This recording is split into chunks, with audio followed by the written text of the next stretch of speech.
The reply was logged 8 seconds before we ever sent the signal. I read the timestamp 4 times. Received 03:14:52. Transmitted 03:15 goer. An answer, sitting in the array's memory, waiting for a question we had not yet asked. My name is Dana Vance. I run the graveyard shift at the array, 42 dishes in the high desert, all listening as one enormous ear. Most nights the job is simple: separate the whisper of the cosmos from the noise of a careless planet. We had cued a routine ping toward a quiet patch of sky near Proxima Centauri. A narrowband tone, the kind nature never makes. Send it. Wait years. Hear nothing. That was the plan. That was always the plan. So when the return appeared, my first thought was mundane: a clock error, a logging bug, some intern script writing to the wrong buffer. I laughed, actually. I told myself I'd find the bad line of code and go home. I checked the system clock against the atomic reference. Perfect sync. I pulled the raw receiver logs. The timestamp held. I ran the interference filters. No satellite, no aircraft, no microwave in the break room. Everything mundane ruled out. Real candidates always die under scrutiny. There always some phone, some radar, some ghost of Earth.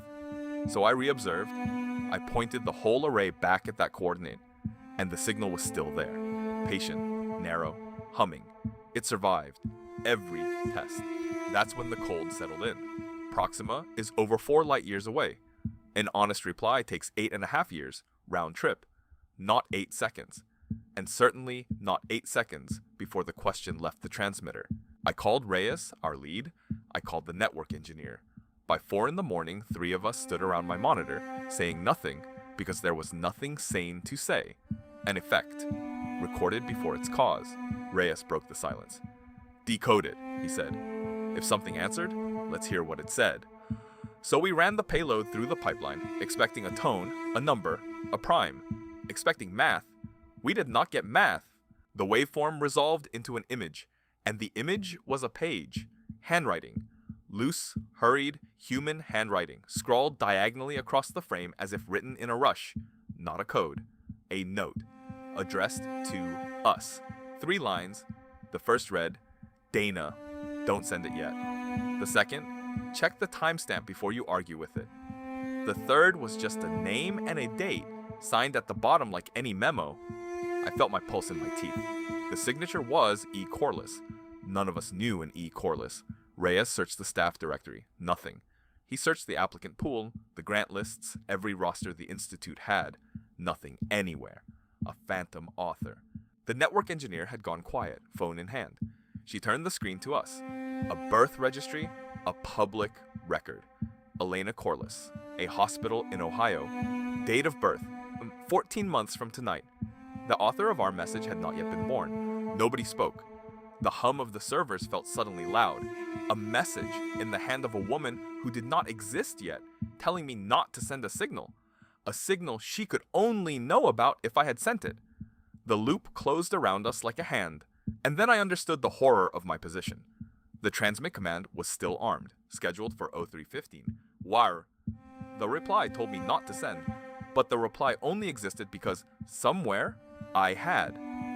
My finger hovered over abort. If I aborted, then no signal ever left. And if no signal left, what had this been answering? Would the message vanish from the logs? Would Elena Corliss unwrite a note she hadn't written yet? Or was my choice already made, years ago, by her? Send it, Reyes whispered. If we break the loop, we might break something we don't understand. Physics has rules, and we don't get to know all of them tonight. But I kept staring at that first line. Don't send it yet. Yet. As if there were a right time. The countdown ran out while I hesitated. 03:15. No worry. The console did what consoles do. It fired. The tone we had cued screamed out across 4 light years toward a small red star, exactly on schedule. I had not chosen. Time had chosen for me. And on my screen, the reply's timestamp updated. Received 03:14:52. Same as before. The record was consistent now.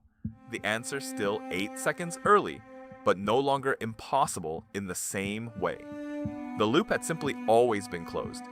We had merely watched it from the inside. We never explained it. We wrote it up as an anomaly, filed under interference because no journal would print the truth. Tachyons, closed time-like curves. A universe where past and future already exist, we had words. But words are not understanding. But one thing keeps me awake. The note didn't come from Proxima. Nothing out there answered. The message came from here, from her, from a future analyst reaching back down the same beam we sent up. The stars were just the mirror. The voice was ours.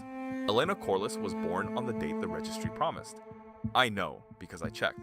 A daughter, healthy, ordinary, unaware. Someday she'll take a night shift under these dishes. Someday she'll write 3 lines to a woman she's never met and send them into the dark. No SETI array has ever logged a confirmed reply. No true message has crossed that silence. That is the honest truth, and I will state it plainly. But I have seen my logs.